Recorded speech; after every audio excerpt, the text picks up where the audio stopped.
স্বাগত ইন্ডিপেন্ডেন্ট সংবাদের সঙ্গে আছি সঞ্চারী মতিতমা। শুনছিলেন শিরোনাম, চলে যাচ্ছে পুরো খবরে। মহাখালী সাততলা বস্তিতে আগুনে পুড়ে গেছে প্রায় ৩০০ ঘর। ১.৫ ঘণ্টার চেষ্টায় আগুন নিয়ন্ত্রণে আনে ফায়ার সার্ভিসের ৮টি ইউনিট। ভোর ৫টা ২০ দিকে আগুন নিয়ন্ত্রণে আসে। বস্তির পাশের এক ভাঙাড়ির দোকান থেকে আগুনের সূত্রপাত বলে জানিয়েছে স্থানীয়রা। তবে তদন্তের পর প্রকৃত কারণ জানা যাবে বলছে ফায়ার সার্ভিস।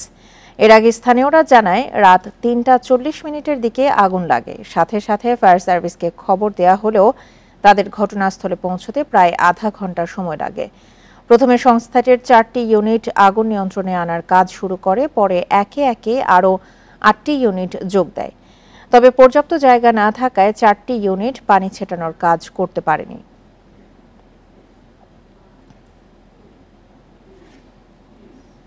আগুন নিবানোর অনেক চেষ্টা করছিল, আগুন কম ছিল তখন। গেট যে দোকানের ভিতরে আগুন লাগছে ওইগুলো আপনার একটু তালা মারা ছিল, তখন আমরা গেছি আগুন নিবানোর লেগে ভাঙচুর করার চেষ্টা করছিলাম। তো এমনিতে পানি মারতে কিন্তু আগুন নিবানোর কোনো সম্ভব হয়নি। মাল সামানা সব লেগে শেষ হয়ে গেছে, কিছুই নেই, খালি ব্যাগটা নিয়ে কোনো রকম বেরিয়ে আইছি। এটা কতদিন পর এখানে আগুন লাগে, এটা মিটার ঘর থেকে এই আগুনের সূত্রপাত হয়েছে। এ নিয়ে আরো জানাতে যোগ দিচ্ছেন আমাদের সহকর্মী হাসান মিসবা। মহাখালীর সাততলা বস্তিতে এর আগেও তো আগুন লেগেছে।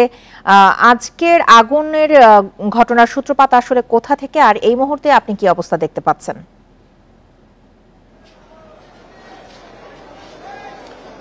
রাজধানীর বস্তিগুলোতে আগুন যেন বলা চলে যে নিয়মিত ঘটনা। বিশেষ করে এই মৌসুমে প্রায় আগুন লাগে।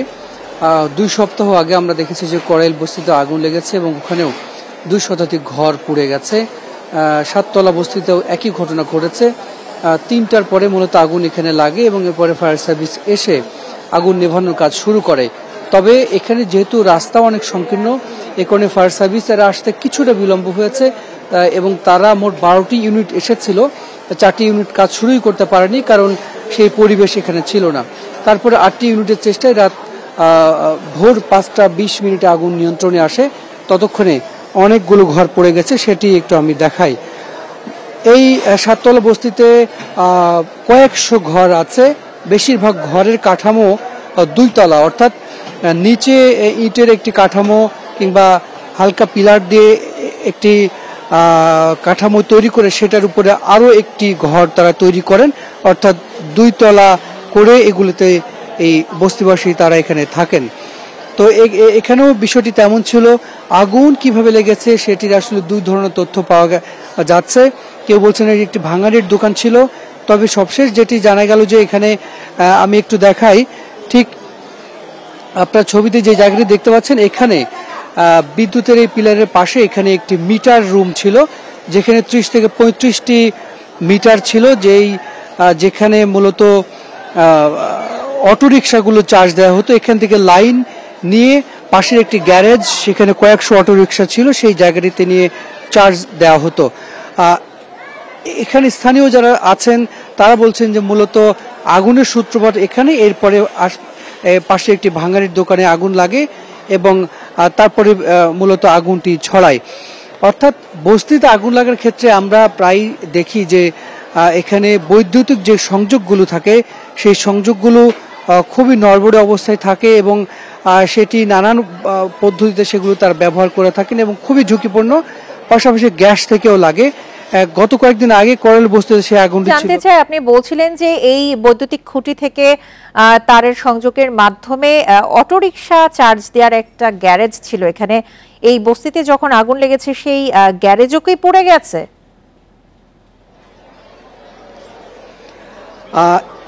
এই মিটার রুম থেকে সংযোগ নিয়ে গিয়ে বেশ খানিকটা দূরে মূলত রিক্সার গ্যারেজ ছিল, সেখানে কয়েকশো রিক্সা, সেই রিক্সা গ্যারেজ পুড়ে যায়নি, রিক্সাগুলো অক্ষত আছে।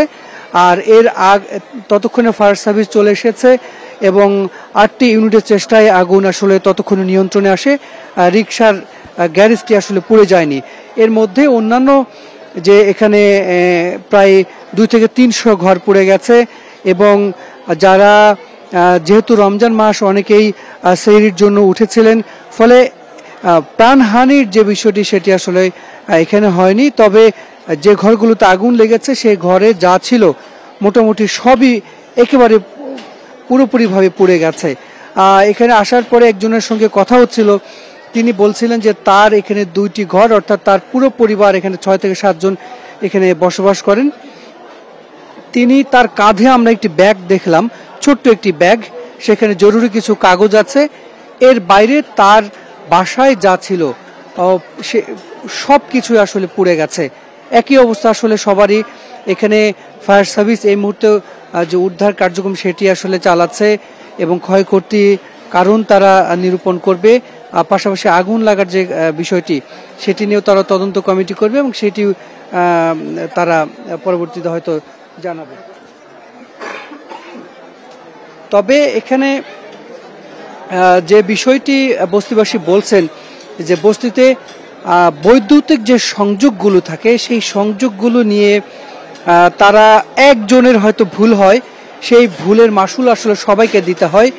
এখানে স্থানীয় কয়েকজনের সঙ্গে কথা হলো, তারা বললেন যে যে মিটার রুমটি ছিল সে মিটার রুমে এটি যারা অপারেট করতেন, যারা চালাতেন, তাদেরকে প্রায় তারা সতর্ক করতেন যাতে এই ঝুঁকিপূর্ণভাবে এই সংযোগগুলো এখান থেকে না নেওয়া হয় এবং সেটি তারা সুরক্ষিত করেন। সে কথা আসলে তারা শোনেননি এবং তার ফলে আসলে এই অগ্নিকাণ্ডের ঘটনাটি ঘটে গেছে। একইভাবে গ্যাসের সংযোগটি কিন্তু আমরা দেখতে পেরেছি। এই অগ্নিকাণ্ডের সূত্রপাত আসলে কোথায়? তারা তো অগ্নি নির্বাপন কাজে অনেকটা সময় কাজ করেছেন, তারা কি কোনো ধারণা দিতে পেরেছেন?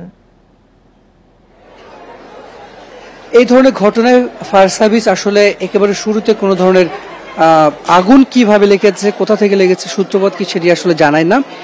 তারা যেটি করে, তারা একটি তদন্ত কমিটি করে, সেই তদন্ত কমিটি পরবর্তীতে রিপোর্ট প্রকাশ করে এবং করা হয়েছে। মিসবাহ,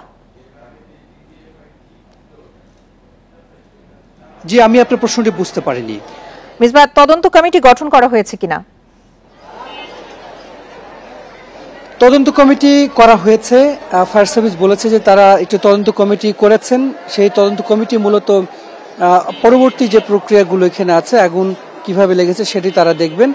এবং এখানে আপনাকে আরেকটি তথ্য বলি, বস্তিতে ছবিতে হয়তো আপনি দেখতে পাচ্ছেন যে ফায়ার সার্ভিসের সাথে অনেক মানুষ এখানে স্থানীয়রা কাজ করছেন। আগুন নিভানোর ক্ষেত্রে এই ধরনের সংকীর্ণ জায়গায় আসলে ফায়ার সার্ভিসকে বড় বেগ পেতে হয় যে তাদের পাইপগুলো টানা, পানি সংগ্রহ। এবং আমি যে ভবনে দাঁড়িয়ে আছি এই ভবন থেকে পানি সংগ্রহ করা হয়েছে। স্থানীয়রা বলছিলেন যে এই ভবনটি পানি না পাওয়া গেলে আগুন আসলে আর অনেক দূর ছড়িয়ে পড়তো। সব মিলিয়ে এই বস্তিতে ফায়ার সার্ভিসের পক্ষ থেকে প্রশিক্ষণ দেওয়া হয়েছে। অনেক তরুণ আছেন যে তরুণরা এই আগুন নিভানোর ক্ষেত্রে বেশ সহায়তা করেছেন। মহাখালীতে 7তলা বস্তিতে আগুন লেগেছে, এ নিয়ে বিস্তারিত তথ্য জানাচ্ছিলেন আমাদের সহকর্মী হাসান মিসবাহ। গণজাগরণ মঞ্চের সংগঠক লাকি আক্তারকে ফ্যাসিবাদী আখ্যা দিয়ে তাকে গ্রেপ্তারের দাবি জানিয়েছে ঢাকা বিশ্ববিদ্যালয়ের শিক্ষার্থীরা। দাবি আদায়ে রাত 1টার দিকে মিছিল নিয়ে শাহবাগ মোড়ে অবস্থান কর্মসূচি পালন করেন তারা। সেখানে তারা সংক্ষিপ্ত সমাবেশও করেন। এ সময় শিক্ষার্থীরা 24 ঘন্টার মধ্যে লাকি আক্তারকে গ্রেপ্তারের দাবি জানান। শিক্ষার্থীদের অভিযোগ, লাকি আক্তার দেশকে অস্থিতিশীল করার ষড়যন্ত্র করছেন, তাই অবিলম্বে তাকে গ্রেপ্তার করে জিজ্ঞাসাবাদের আওতায় আনতে হবে। এর আগে মঙ্গলবার বিকেলে ধর্ষণ ও নিপীড়নের বিরুদ্ধে বাংলাদেশ নামে এক প্ল্যাটফর্মের সদস্যের সঙ্গে পুলিশের মারামারি হয়। পরে গণজাগরণ মঞ্চের পরিচিত মুখ লাকি আক্তার সন্ধ্যায় মশাল মিছিলে অংশ নেন। সেখানে ছাত্র ইউনিয়নের সাবেক নেত্রী লাকি আক্তার বলেন, ধর্ষণ ও আইনশৃঙ্খলা পরিস্থিতি নিরসনের দাবিতে আগামী 15ই মার্চ শাহবাগে গণমিছিলের আয়োজন করা হবে।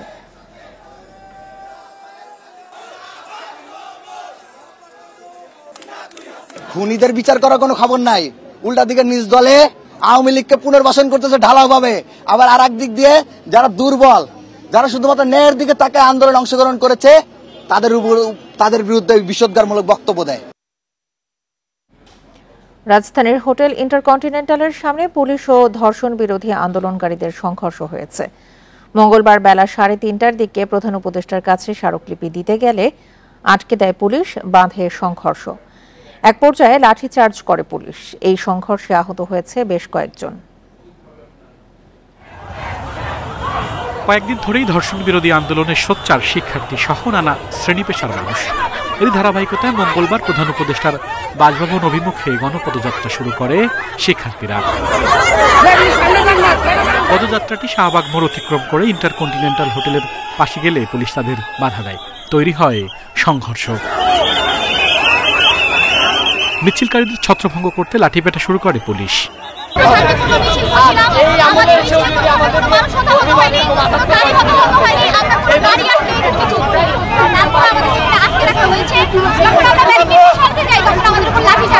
পুলিশ ব্যারিকেডে ওই পাশ থেকে মারছে, ব্যারিকেড সরে দেওয়ার পর মারছে। ইভেন সিভিলের পুলিশ এসে পিছন থেকে পিটাইছে। শান্তিপূর্ণভাবে একটা মিছিল, যেটা সামনে সারিতে খালি নারীরা ছিল, সেই মিছিলে এই স্বরাষ্ট্র উপদেষ্টার পালন করা পুলিশ হামলা চালাইছে।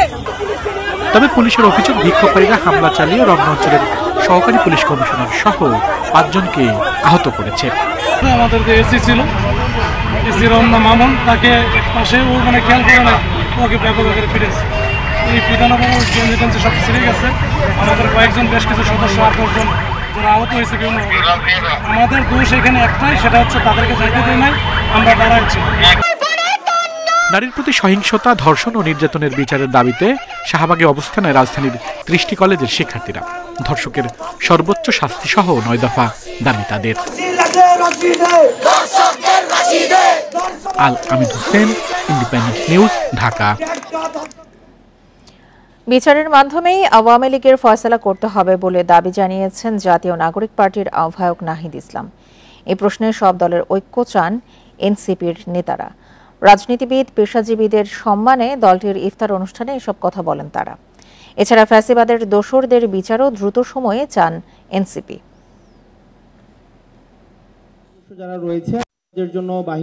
আত্মপ্রকাশের পর থেকে নানা স্তরের মানুষের সাথে মতবিনিময় করছে জাতীয় নাগরিক পার্টি। এর ধারাবাহিকতায় মঙ্গলবার রাজধানীর একটি হোটেলে ফ্যাসিবাদ বিরোধী রাজনীতিবিদ, পেশাজীবী, অ্যাক্টিভিস্ট, আলেম ও বিশিষ্টজনদের সম্মানে ইফতারের আয়োজন। সেখানে বিএনপি, জামায়াত সহ বিভিন্ন সংগঠনের নেতারা অংশ নেন। ইফতার পূর্ব অনুষ্ঠানে জাতীয় নাগরিক পার্টির মুখ্য সংগঠক হাসনাত আব্দুল্লাহ বলেন, আওয়ামী লীগকে রাজনীতিতে আর দেখতে চান না। সব দলকে এ বিষয়ে একমত হয়ে উদাহরণ তৈরি করতে হবে। এই খুনি ফ্যাসিস্ট শেখ হাসিনার যে বিচার রয়েছে এবং আওয়ামী লীগকে আমরা পরবর্তী বাংলাদেশে আমরা রাজনীতিতে দেখতে চাই কি চাই না, এই বিষয়গুলোকে আমরা প্রত্যাশা রাখবো যে আমাদের রাজনৈতিক যে দলগুলো রয়েছে সেই দলগুলো একটি ঐক্যমত্যের মধ্য দিয়ে যাবে। দলের সদস্য সচিব আক্তার হোসেন বলেন, মানুষ এমন রাজনীতি দেখতে চায় যেখানে পারস্পরিক প্রতিযোগিতা থাকবে, মারামারি, চাঁদাবাজি স্থান পাবে না। পারস্পরিক প্রতিযোগিতা থাকবে, আদর্শের প্রতিযোগিতা থাকবে, পলিসির প্রতিযোগিতা থাকবে, থাকবে জনসেবা করবার প্রতিযোগিতা। সেই রাজনীতিতে কোনোভাবেই চাঁদাবাজির কোনো স্থান হবে না, সেই রাজনীতিতে কোনোভাবেই মারামারির কোনো স্থান হবে না। এনসিপির আহ্বায়ক নাহিদ ইসলাম জানান, দেশ বিরোধী শক্তি এখনো ষড়যন্ত্র করছে। এছাড়া কিছু গোষ্ঠী বাংলাদেশ ও ইসলাম ধর্মকে নেতিবাচক হিসেবে দেখানোর চেষ্টা করছে। সন্ত্রাস ও উগ্রবাদের বিষয়ে সরকারকে কঠোর হতে হবে। আমরা আমাদের নিজেদের মধ্যে নিজেদের লক্ষ্য আদর্শ নিয়ে জনগণের কাছে যাব, নীতিগত বিরোধ হবে, কিন্তু জুলাই গণ অভ্যুত্থানে আমাদের যে ঐক্যের জায়গা তৈরি করেছে ফ্যাসিস্টের বিরুদ্ধে এবং গণতন্ত্রের পক্ষে, আমরা সেই ঐক্যের জায়গা থেকে কখনোই সরে যাব না। নির্বাচনের আগে আইন শৃঙ্খলা পরিস্থিতির উন্নয়ন করার আহ্বান দলটির নেতাকর্মীদের। নূরে আলম, ইন্ডিপেন্ডেন্ট নিউজ, ঢাকা। নতুন দলের নিবন্ধনে গণবিজ্ঞপ্তি সহ বেশ কিছু পদক্ষেপ নিয়েছে নির্বাচন কমিশন। ইসির দাবি, ডিসেম্বরে নির্বাচন করতে হলে জুন জুলাইয়ে সব কাজ শেষ করতে হবে। তবে নির্বাচন ব্যবস্থা সংস্কার কমিশন বলছে, সংস্কার প্রক্রিয়ার মধ্যে এসব উদ্যোগ কাম্য নয়। ভবিষ্যতে বিভ্রান্তি তৈরি হবে। সরকারের মত নিয়ে ইসির আগানো উচিত বলে মনে করেন বদিউল আলম মজুমদার। গত 3টি সংসদ নির্বাচন নিয়ে ব্যাপক বিতর্ক রয়েছে। তাই নির্বাচনকে স্বচ্ছ ও বিতর্কমুক্ত করতে নির্বাচন ব্যবস্থা সংস্কার করবে অন্তর্বর্তী সরকার। জানুয়ারিতে প্রতিবেদনও জমা দিয়েছে সংস্কার কমিশন। তাদের প্রস্তাব নিয়ে রাজনৈতিক দলগুলোর সঙ্গে আলোচনা চলছে। এরই মধ্যে বিদ্যমান আইনে নতুন রাজনৈতিক দল নিবন্ধনের জন্য গণবিজ্ঞপ্তি দিয়েছে নির্বাচন কমিশন। অথচ নিবন্ধন আইন সংশোধনের সুপারিশ করেছে সংস্কার কমিশন। সিদ্ধান্ত আসার আগে ইসি কেন নিবন্ধন প্রক্রিয়া শুরু করেছে জানতে চাইলে নির্বাচন কমিশনার আনোয়ারুল ইসলাম বলেন, প্রয়োজনে আবার গণবিজ্ঞপ্তি প্রকাশ করা হবে। এই বিজ্ঞপ্তিটি জারির কারণ হচ্ছে যারা নিবন্ধন চাচ্ছেন তারা যাতে একটা প্রস্তুতি নেওয়ার যুক্তিসঙ্গত সময় পায়। যে সংশোধিত বিজ্ঞপ্তিও জারি করার প্রয়োজন আছে, সেক্ষেত্রে আমরা ওইটিও মাথায় রেখেছি। তবে নির্বাচন ব্যবস্থা সংস্কার কমিশনের প্রধান বলছেন, ইসির এমন কাজে বিতর্ক তৈরি হতে পারে। যা করেছে আমি বলবো না এটা কাম্য, কারণ এটা একটা সংস্কার প্রক্রিয়া চলছে।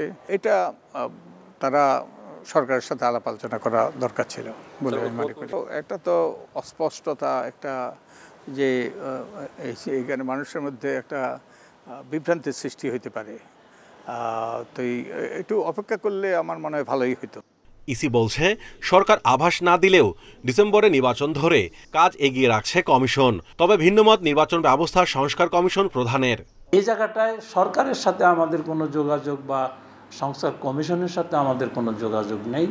তা আমরা মনে করি যে সরকারও প্রস্তুতি নিচ্ছেন এবং নির্বাচন কমিশনের মতো যে কাজগুলো সেই কাজগুলো এগিয়ে নিয়ে যাচ্ছে। বেশি দূর অগ্রসর হওয়ার আগে তারা সরকারের সাথে যেন আলাপ করে যেন এ ব্যাপারে সরকারের মতামতেই যেন তারা অগ্রসর হয়। এদিকে সংস্কার কমিশনের সুপারিশের সিদ্ধান্তের আগেই সংসদীয় আসন সীমানা পুনর্নির্ধারণ আইন সংশোধন ও প্রবাসী ভোটারদের নিয়ে কাজ শুরু করেছে EC. Mahmudul Hasan, independent news, Dhaka. বাংলাদেশে কাঁকড়া ব্যবসার জন্য ঢাকা উত্তর সিটি কর্পোরেশন থেকে ট্রেড লাইসেন্স নিয়েছেন মার্কিন প্রেসিডেন্ট ডোনাল্ড ট্রাম্প। আর ইলন মাস্ক ও মার্ক জুকারবার্গকে রেস্তোরাঁ ও ডায়াগনস্টিক সেন্টারের জন্য ট্রেড লাইসেন্স অনুমোদন দিয়েছে ডিএনসিসি। চাইলেই এমন ভুয়া ট্রেড লাইসেন্স নেওয়া যাচ্ছে কর্পোরেশন থেকে। এই সুযোগে ভুয়া ঠিকানা ও কাগজপত্র দিয়ে ট্রেড লাইসেন্স বের করছেন অনেকেই। সম্প্রতি ট্রেড লাইসেন্স সহজীকরণ করেছে ঢাকা উত্তর সিটি কর্পোরেশন। তবে এই সহজীকরণের মধ্যে অবৈধভাবে ট্রেড লাইসেন্স নেয়ার প্রবণতা তৈরি হয়েছে। বেশ কিছু অবৈধভাবে নেওয়া ট্রেড লাইসেন্স আমাদের হাতে এসেছে। আমরা এখন একটু যাচাই বাছাই করতে চাই কি কি অবৈধ কাগজপত্র দিয়ে এসব ভুয়া ট্রেড লাইসেন্স বের করা হয়েছে। যেমন মার্কিন প্রেসিডেন্ট ডোনাল্ড ট্রাম্প ঢাকা উত্তর সিটি থেকে ট্রেড লাইসেন্স বের করেছেন তিনি, যেখানে প্রতিষ্ঠানের ঠিকানা দেওয়া হয়েছে রাজধানীর আফতাবনগর। তবে বাড়ি ভাড়ার চুক্তিপত্র দেওয়া হয়েছে তেজগাঁওয়ের মণিপুরি পাড়ার। আবেদনে দেওয়া জাতীয় পরিচয়পত্র ও মোবাইল নম্বরটিও ভুয়া। পাসপোর্ট ব্যবহার করা হয়েছে একজন চীনা নাগরিকের। এখানেই শেষ নয়, ফেসবুকের মালিক মার্ক জুকারবার্গ ও স্টারলিংকের মালিক ইলন মাস্ক রেস্টুরেন্ট ও ডায়াগনস্টিক সেন্টারের ট্রেড লাইসেন্সের জন্য আবেদন করেছেন। ভুয়া কাগজপত্র দাখিল করলেও তাতে অনুমোদন দিয়েছে ডিএনসিসি। সম্প্রতি স্বয়ংক্রিয় ট্রেড লাইসেন্স সেবা চালু করেছে ডিএনসিসি, যেখানে একজন নাগরিক নিজেই আবেদন করে এজেন্ট ব্যাংকিংয়ের মাধ্যমে টাকা জমা দিয়ে ট্রেড লাইসেন্স বের করতে পারছেন। এই সুযোগ নিয়েছেন মোহাম্মদ নুরুজ্জামান। আবাসিক ভবনে একটি আইসক্রিম প্রস্তুতকারকের ট্রেড লাইসেন্স নিয়েছেন তিনি। ট্রেড লাইসেন্সে একক মালিকানা হলেও কাগজপত্র দাখিল করেছেন একটি অংশীদারিত্ব চুক্তির। দেখা যাচ্ছে সেই অংশীদারিত্ব চুক্তিটিও তার নয়, এটি ব্যবহার করা হয়েছে অন্য আরেকজনের। নুরুজ্জামানের ট্রেড লাইসেন্সের সূত্র ধরে রাজধানীর ভাটারায় ইন্ডিপেন্ডেন্ট টেলিভিশন আবাসিক এই ভবনের ঠিকানায় তিনি বের করেছেন আইসক্রিম ফ্যাক্টরির লাইসেন্স, যা সিটি কর্পোরেশনের নিয়মে নেই। সরেজমিনে বন্ধ পাওয়া গেল সেই প্রতিষ্ঠান। ফোনে যোগাযোগ করলে নুরুজ্জামানের দাবি সিটি কর্পোরেশনের শামসুল ইসলাম নামে এক ব্যক্তিকে দিয়ে ট্রেড লাইসেন্স করিয়েছেন। 4,266 টাকা ফি হলেও দিয়েছেন 6,000 টাকার বেশি। আমি তো এত কিছু বুঝি না ভাইয়া, ওইটা যা যা দেওয়ার আর কি সবগুলো দিয়ে দিতে কইলো। আমি এটা লেগে নিজে বানায়া নিজে ভ্যানে করে বিক্রি করি। এত অনিয়মের পরেও ডিএনসিসি প্রশাসক বলছেন ট্রেড লাইসেন্স সহজ করতে এই প্রক্রিয়া চালু করা হয়েছে। বারের লাইসেন্স, রেস্টুরেন্টের লাইসেন্স, ফায়ারের লাইসেন্স, যেই লাইসেন্সগুলোর ক্ষেত্রে ইনভেস্টিগেশন এবং national policy, security, public security জড়িত, সেটা আমরা সরাসরি দিচ্ছি না, সেটা থ্রু প্রসেসের মধ্যে যাবে। কিন্তু ট্রেড এবং অন্যান্য জিনিস করার ক্ষেত্রে আমরা এই স্বাধীনতাটা দিব। আর নগর পরিকল্পনাবিদেরা বলছেন, সহজ করার নামে অবৈধ ট্রেড লাইসেন্স বের করার সুযোগ দিয়েছে ডিএনসিসি। অনলাইন বা সেবা সহজীকরণ নাম দিয়ে এভাবে করাটা আধুনিক নগর পরিকল্পনার ধারণা, তার সাথে বেমানান। আমরা চাই সেবা সহজ হোক, কিন্তু এটা না যত্রতত্র যেভাবে খুশি কোনো ধরনের যাচাই বাছাই ছাড়া এই ধরনের ট্রেড লাইসেন্স আসলে দেওয়ার কোনো সুযোগ নেই। নিয়ম অনুযায়ী একটি ট্রেড লাইসেন্সের জন্য জাতীয় পরিচয়পত্র, বাড়ি ভাড়া চুক্তিপত্র এবং কিছু কিছু ক্ষেত্রে ফায়ার সার্ভিস ও পরিবেশ অধিদপ্তরের ছাড়পত্র প্রয়োজন। অথচ নতুন নিয়মে যাচাই বাছাই ছাড়াই ট্রেড লাইসেন্স ইস্যু হচ্ছে, যে কারণে স্বাভাবিকের চেয়ে কয়েক গুণ বেশি লাইসেন্স ইস্যু হচ্ছে এখন। Adilur Rahman, independent news, Dhaka. স্বচ্ছতা আশায় এবার বরিশাল সিটি কর্পোরেশনের ইজারা বাবদ আয় বেড়েছে ৩.৫ কোটি টাকা। গত কয়েক বছরের তুলনায় যা প্রায় 2,30,00,000 টাকা বেশি। সংশ্লিষ্টরা বলছেন, এবার স্বাধীনভাবে টেন্ডারে অংশ নিয়েছেন কয়েকশো ঠিকাদার। ফলে রেকর্ড শিডিউল বিক্রির পাশাপাশি ইজারা মূল্যও বেড়েছে কয়েক গুণ।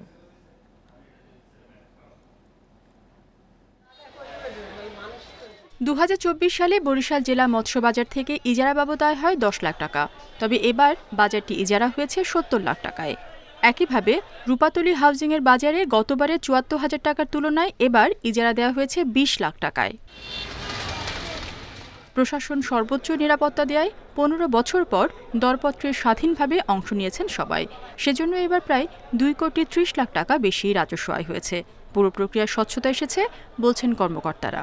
নির্বাচিত জনপ্রতিনিধি হয়তো একসময় আমার স্থলাভিষিক্ত হবেন, তো ওনারা আমার স্থলাভিষিক্ত হয়ে যদি এই আইনের কন্টিনিউশনটা রাখেন তাইলেই হবে, আর কিচ্ছু লাগবে না।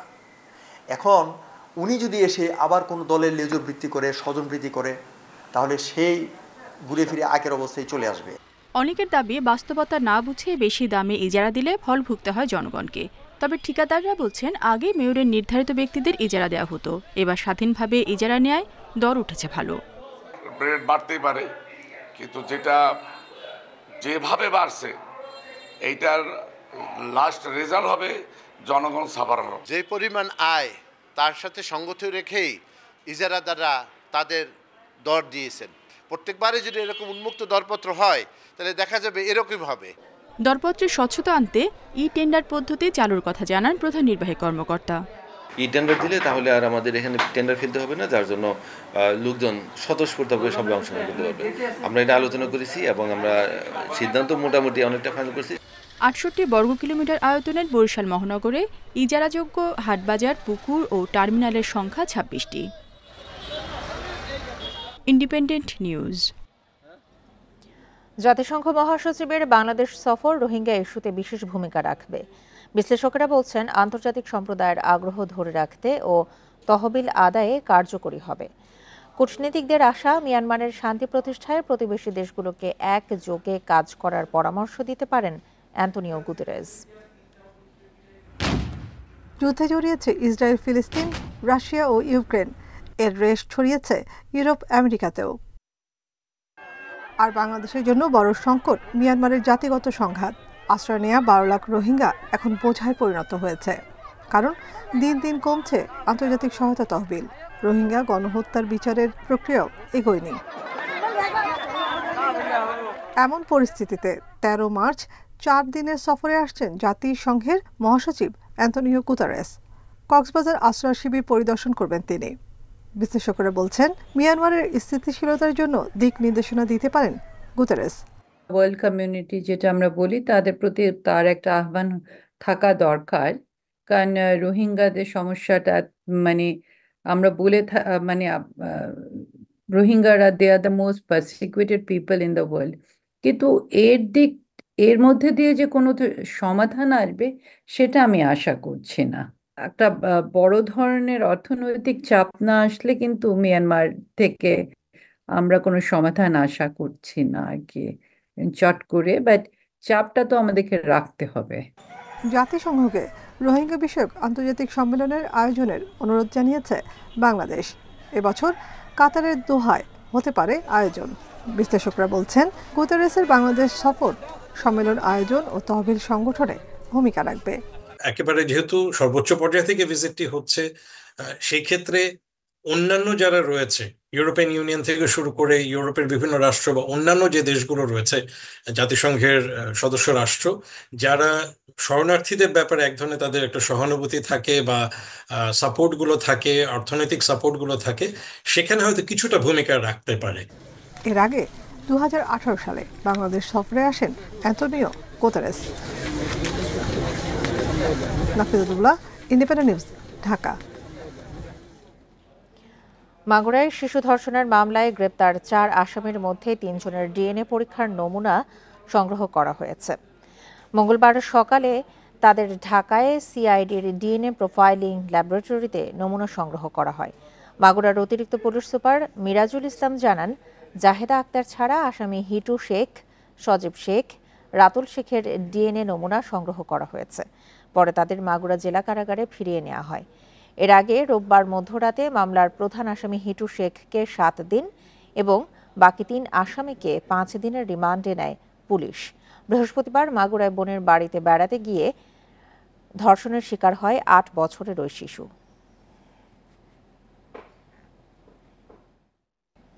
সিলেটের শাহপরান মাজারে আসা এক নারীকে ধর্ষণের অভিযোগে লেগুনা চালক আব্দুর রহিম ও তার সহযোগী রাকিব মিয়াকে আটক করেছে পুলিশ।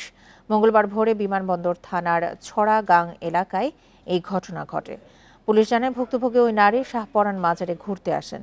মঙ্গলবার ভোরে শাহপরান মাজার থেকে তাকে লেগুনা চালক রহিম ও তার সহযোগী রাকিব ছড়াগাং এলাকায় তুলে নিয়ে গিয়ে ধর্ষণ করে।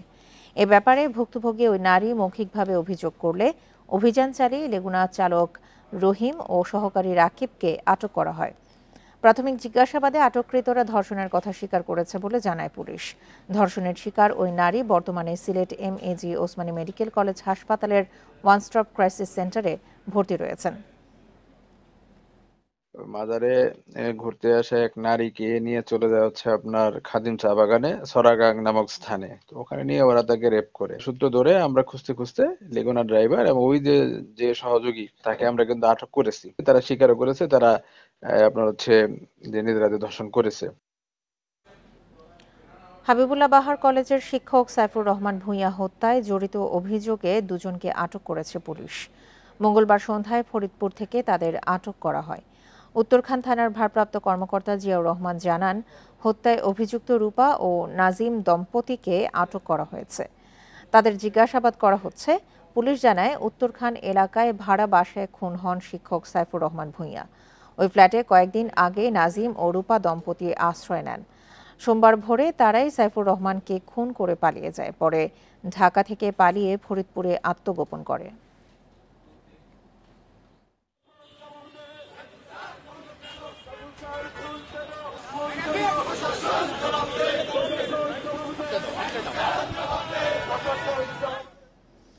সুনামগঞ্জের শান্তিগঞ্জে গরুর ধান খাওয়াকে কেন্দ্র করে 2 পক্ষের সংঘর্ষে 30 জন আহত হয়েছে। মঙ্গলবার রাত 8টার দিকে উপজেলার বীরগাঁও এলাকায় এই ঘটনা ঘটে। স্থানীয়রা জানায়, গরুর ধান খাওয়াকে কেন্দ্র করে এলাকায় নোয়েল মিয়া ও তাইবুলের মধ্যে কথা কাটাকাটি হয়। এর জেরে সংঘর্ষে জড়ায় 2 পক্ষ। দফায় দফায় সংঘর্ষ চলে কয়েক ঘন্টা। পরে পুলিশ গিয়ে পরিস্থিতি নিয়ন্ত্রণে আনে। আহতদের উদ্ধার করে ভর্তি করা হয় সদর হাসপাতালে। তদন্ত করে ব্যবস্থা নেওয়ার আশ্বাস পুলিশের।